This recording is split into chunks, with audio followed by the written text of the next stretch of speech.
Welcome to our very first interview with a fantastic man called James Maskell.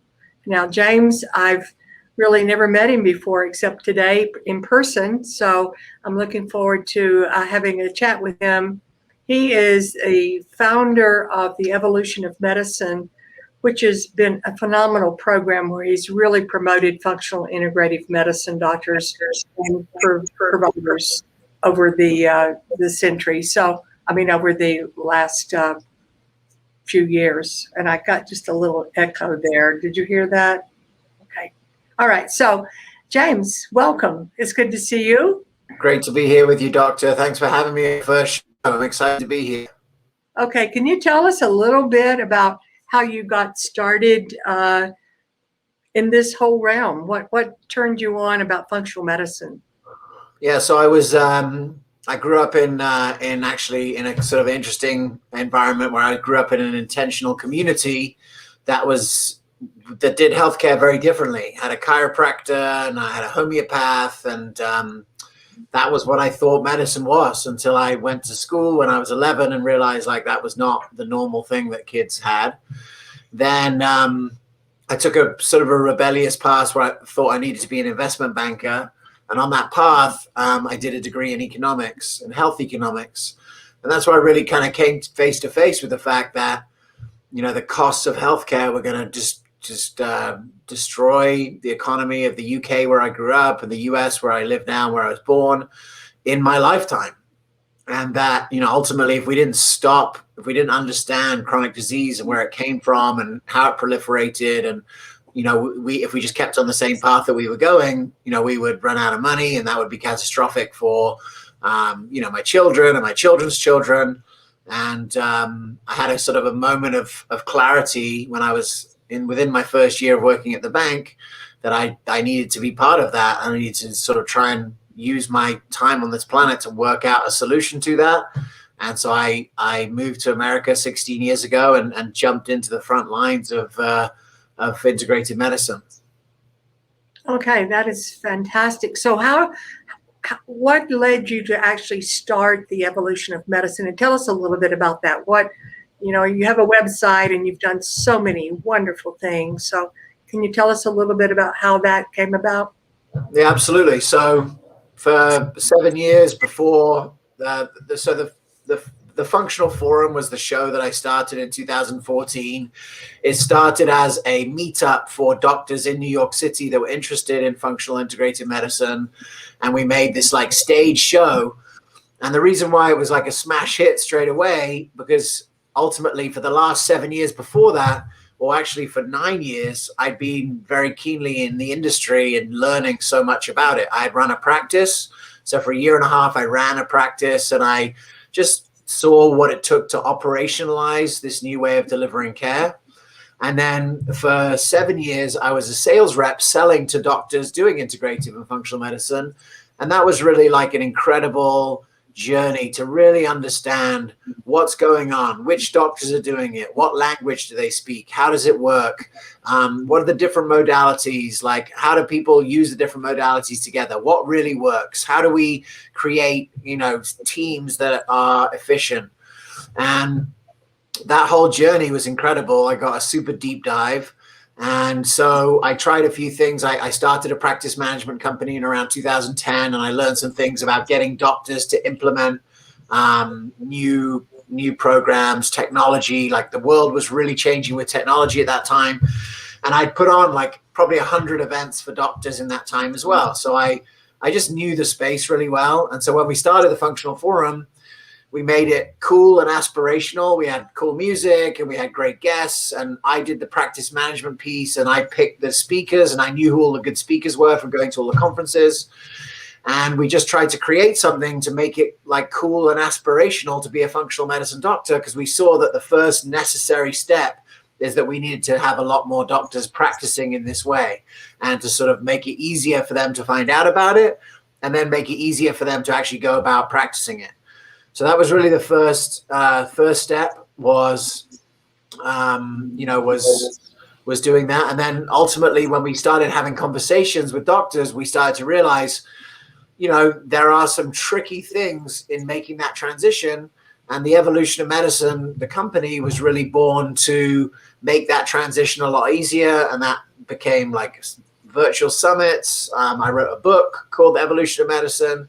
And the whole goal with that organization is, could we get doctors to start to practice in a new way?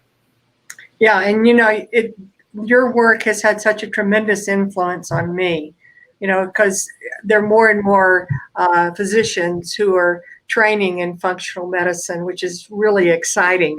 We have probably 30 plus in the Denver area who are functional medicine doctors, sometimes chiropractors, nutritionists, and things like that. So I just want to say thank you for all of us. I think you're a really cool guy. So what are some of the successes that you've seen with the practice of functional medicine in the States? Well, I want to give one example, actually, and sort of tell the story all the way through, and that's the Cleveland Clinic Center for Functional Medicine. So we've had a couple of moments along the way where it's really like sort of interacted with my story. So the 4th episode of the Functional Forum was May 2014, and I convinced Mark Hyman to speak on it a few months before, and little did I know that day he flew in from Cleveland to speak. He was coming to New York, and he spoke at my event, only come to find out that he had just agreed that they were going to start the Cleveland Clinic Center for Functional Medicine, which was the first time that a major medical academic institution was going to adopt functional medicine center, like right in the middle of the clinic, not in some far-flung building. And so I was like, okay, that's cool. And he announced it on the show, and that was the first time that we got the live stream working. We had tried the month before, and it had hadn't worked properly. So we were like thrilled that now this information had made it, was out. And suddenly the show kind of became hot because everyone in functional medicine heard about it, watched the show. It's a big moment for the industry to see that there'd been some like mainstream recognition. So that was like the first thing. So then, so then the clinic gets up and running, and in 2019, they shared the first data that was published inside the Journal of the American Medical Association, which is like the preeminent journal, showing that functional medicine outperforms conventional medicine significantly for chronic illness. And by the way, that's not just like any old family medicine you're getting down the road. That's Cleveland Clinic family medicine, best of the best, supposedly, right? And so functional medicine outperforms that for chronic disease. Then when I went to Cleveland, what I saw is that they had created this group model because the demand was so high and the supply was so low, because it's not easy to find 100 functional medicine doctors to employ, and they didn't have that much space anyway. So they had started this group model.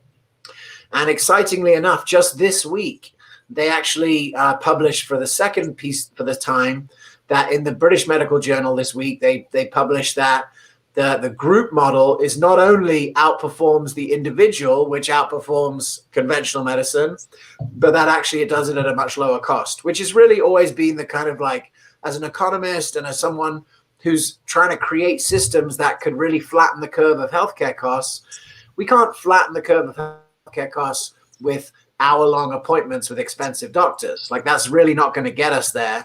We need to have a more efficient delivery system. And so that's why in 2019, after I saw the Cleveland Clinic, I decided to learn everything that I could about group delivered functional medicine. I ended up writing this book called The Community Cure. And that was my second book. And that was really focused on, how functional medicine could be adopted into the medical system. And then, the work that I'm doing today continues that thread. The plan is always the same, right? How do we flatten the curve of healthcare costs? But as I go through the plan, I realize, okay, right, we've got this far, we need to go a little bit further, and we just keep trying to learn as much as possible and essentially just try to take all of the friction out of the transformation. Because, I think everyone maybe who's listening to this can kind of intuit the fact that simultaneously we know that we can reverse chronic illnesses and get people off medication, and we know that it's possible, and you're doing it in your clinic every day. And then simultaneously, we know that like very few of the population are actually getting that kind of care. And so we're in this like halfway house where the old isn't quite dead and the new isn't quite arrived, and we're kind of in this middle phase. And I would say that the reason why we haven't moved that quickly is because there's so much friction. There's friction for patients, right? It's not easy to just get healthy. There's a lot, we live in super unhealthy environment, never mind, all the things systemic things that go into keeping people unhealthy. There's a lot of friction for doctors. I mean, the fact that you were able to make it out of the system and do what you love every day now is not an easy path by any means, and be an entrepreneur and learn how to make live podcasts like this, Wanda. I mean, they didn't teach you this in medical school, right? No. Absolutely not. And then there's also systemic friction, right? There's the insurance system, and then there's like sort of like the hospitals and the payers and all this kind of stuff, and pharma. So, ultimately what I've come to see is just we need to be in the business of reducing friction every which way we can. And so my work continues to try and make group functional medicine affordable for everyone and delivered through the payer system. Yeah, and one of the reasons that I wanted to have this interview with you is about the group visits, creating community.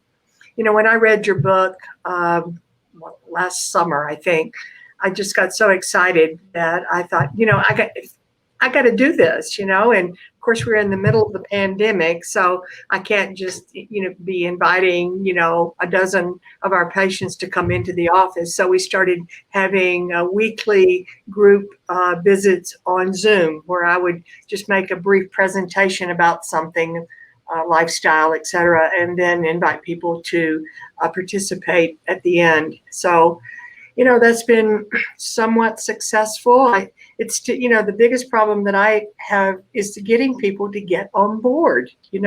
They're like they'll watch out of the corner of their eye, but they don't really invest. So how would you, what kind of things do you think are most helpful for functional medicine doctors who are, I'm solo. I have a couple of other practitioners with me, but what do you think is our biggest obstacle and how we can move forward? Yeah, I mean, it's really the conversation about friction, right? The friction is like, how do you just make it easy for people to see that it's valuable? Look, it's not cool and sexy to be in a group, right? Alcoholics Anonymous is not cool, but it works, right? Mm-hmm. But ultimately, the power of the group for behavior change is significant. So we have to just try and find ways to make it cool and aspirational. One of the things that I've seen is clinics who will, right from the get-go, introduce people to the idea of being in a group. So I've got one clinic that I spoke to last year where they actually have this sort of orientation. And in past, they had done an orientation where they would tell everyone, okay, this is what functional medicine is, this is what you should expect. And rather than just having it be a one-way delivery of information, they shifted it towards being more of like, hey, we're going to tell you some stuff and then we're going to talk about it. And what they start to see, like what you want the patients to see if they're skeptical, is one, that people are getting success with these kind of, ways of doing things, but also two, that there are other people just like them, because the medical system makes them feel crazy because like they're having these symptoms, the doctors have no idea, the solutions that they're getting don't have a pathway back to health. They're actually, the pathway is to long-term management. And so ultimately, I think they just feel like there's no path back. And then it's very different to be in a group where everyone's got similar issues. People are at different parts of their journey of getting back to health. And they actually kind of start to see that being in a group environment is cool. And then when you say, hey, we actually have this group delivery system and it's cheaper, or it's on insurance, or, some other way of like hooking them in, then they've had an experience of like being in a group and how valuable it is to hear other people. And then they like it. Yeah, and I think that as soon as we feel a little bit more comfortable opening up to actually have people come in, it's people are shy when they're on the Zoom call. They'll be there, but they don't say anything. It's like, I guess they're afraid to be seen. But I just think it's just the way to go. Plus, creating community is so important right now. Everybody's felt so isolated, and there's a lot of loneliness and depression and anxiety about what's been going on. And so as soon as it seems safe, we're actually going to open it up in the office so that we can gather people who have, chronic conditions like thyroid disease or metabolic syndrome, we're not a weight loss clinic, but people do lose weight when they get on the right track with good nutrition, exercise, etc. So, so you want to tell us a little bit more about your new project, the Heal Community? Yeah, so the new project is, so I brought out the book and I was like, look, the plan is going to be to use this book to sell health systems to start to roll things out like the Cleveland Clinic. And then I realized when COVID hit, like there was no way that was going to happen. And we didn't know how long we were going to be in lockdown, but I kind of intuited that it was going to be way longer than people thought back then, which was like, 2 weeks to flatten the curve or whatever. And so at that moment, we started to work on sort of a digital version of groups where instead of only doing it in person, there's some real benefits to being in person, right? To be able to look people in the eye and to really create that kind of connection for sure. But there are some benefits to doing it virtually too. I mean, just the respect for people's time, like driving across town to come to a group is rough. So, so there are real benefits to virtual too. So we started it. And so right now it's called Heal Community, and we are now working with functional medicine doctors and also other kind of health systems to essentially provide functional medicine groups as a service. So we would partner with, any kind of health system or people that do take insurance or Medicare, and we would deliver the service for them. And so it's good for clinics because it means that they kind of have like a virtual care team that they don't really have to pay, and we just work with them on the insurance billing. And then it allows the doctors to really just focus on what they're good at, which is sort of like the precision care. So that's what we're doing right now. And it's exciting because I feel like, in the past, I feel like what I was doing had the potential to have a big impact, but I never really felt like it had the potential to solve the big problem. And that I feel like maybe this one does, is that, if we could scale this up and work with big medical institutions or even sovereign nations, getting people into groups virtually, getting them to support each other and making healthy changes, I think it's got a shot at being the solution to the problem at a kind of a scale that could actually solve the problem. Yeah, I certainly agree with that. So what do you think what is your vision for the future of functional medicine? My vision is that it's just the standard of care, is that like we recognize that it's, in order to reverse chronic illness, we have to have some element of lifestyle delivery. We have to have some element of patient engagement. We have to have some element of the body is an interconnected system. And those are just the fundamentals of functional medicine.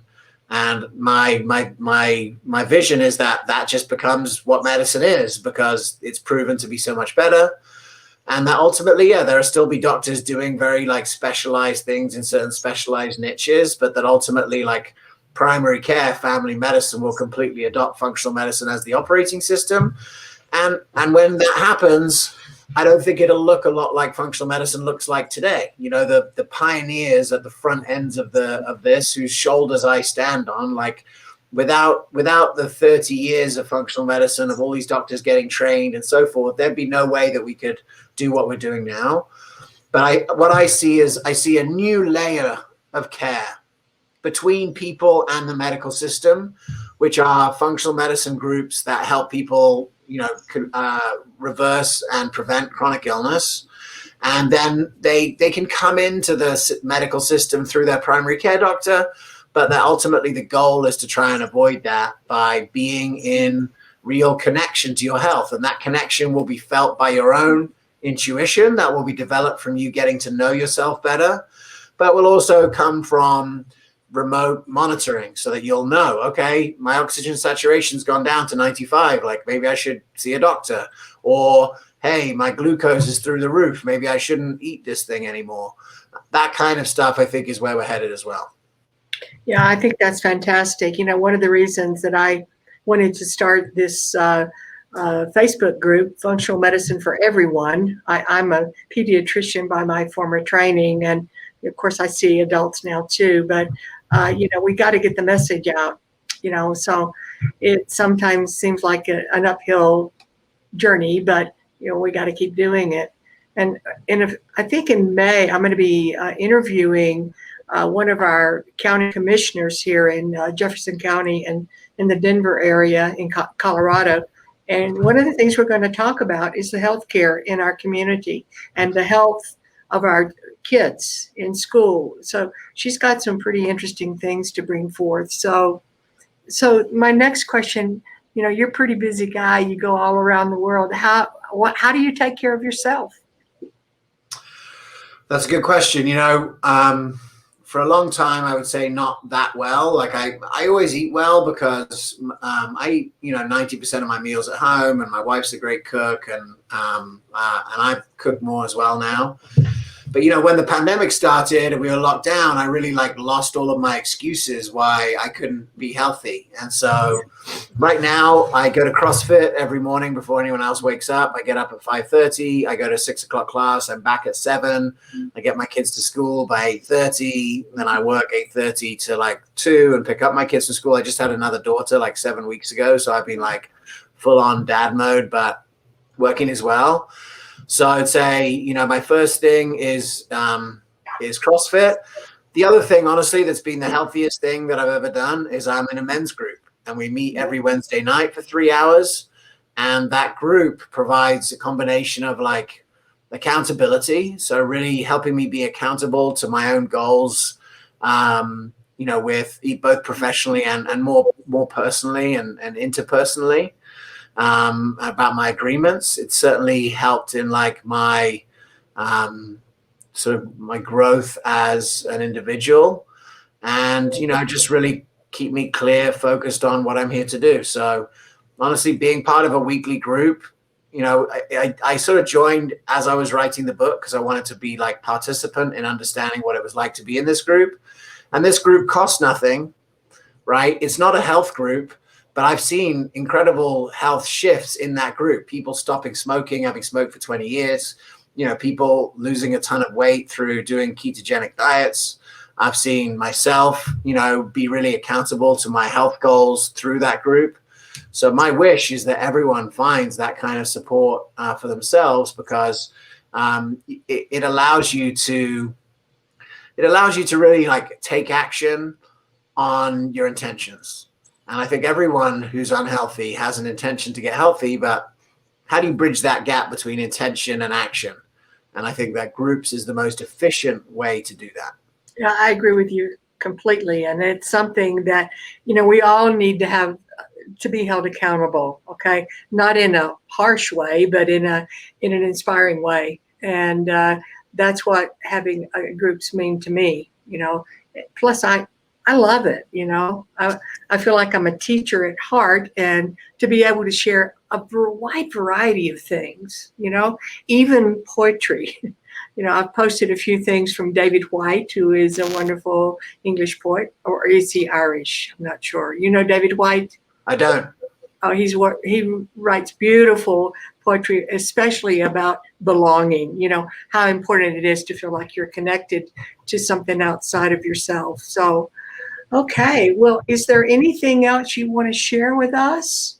We're going to see here in a minute if we have any questions. No, I want to acknowledge, Wanda, the journey that it's taken for you to get here. I know that to break free of the system, especially pediatrics is the most conservative specialty, basically. We're seeing that right now. So there aren't that many pediatricians that have enough strength of their own conviction to practice in a new way. Part of the reason I got really passionate about this world is that in my first job, when I was selling to doctors, a lot of the practitioners that I was working with were working with chronic pediatric illness. And, there's nothing as special as like solving chronic pediatric illness, because the gift that you give them lasts them a lifetime. Yeah. And, so many conditions, like in functional medicine clinics all around the country, people are coming to the realization that the health choices that they made in their first 3 years of life profoundly affect their health potential for the rest of their life. So I guess I just want to say, thank you for taking the chance. Thank you for engaging with the process. And I just really appreciate the opportunity, like getting to see doctors like yourself go on this journey from pediatrician to functional medicine to internet celebrity is an incredible gift. Well, it's really interesting because I don't see as many kids as I would like to. I don't know why. It's like and we do take insurance, okay, much to my chagrin sometimes, but I want to see more kids, so I started posting lots of things about kids. And you're right, from the very moment, even before conception, the health of the parents, both mother and father, is so important. So I guess maybe if we're working ourselves back down that way, but functional medicine is for everyone, and it's especially we've got to get more kids involved. It's just a huge issue for me, especially. So, well, thank you so much. It's just an honor. You're a great guy. I appreciate you. I try to watch everything you do, you've got podcasts. So how would people get connected to you and the work you're doing? Yeah, if you follow me on Instagram, I have like a link of all the different things. But on there, I've got 2 books that are really for doctors. The Evolution of Medicine podcast is kind of for doctors too. So I've been kind of in this like other world where I'm really focused on doctors and the medical system. But yeah, feel free to get in touch via, Instagram is a good way. Otherwise, the business Evolution of Medicine for Doctors, Heal Community is the new business where we're actually doing groups for you. That's healcommunity.com. So yeah, and any of those places is a place to find me. Okay, we'll try to put some of those links in. Now, let's see, do we have any, I don't know how to see the comments. My nurse is on the other line. Let's see, do we have anybody, Tom, that needs to make comments?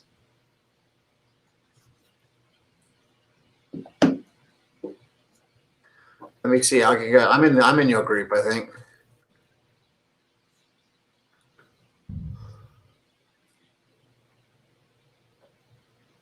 Okay, doesn't look like we have anybody yet. We've got a bunch of shy people out there, but I'm going to keep working on this. So anyway, thank you so much. And congratulations. Thanks, great work. Appreciate you. Take care. Okay, you too. Bye-bye. Bye. Bye.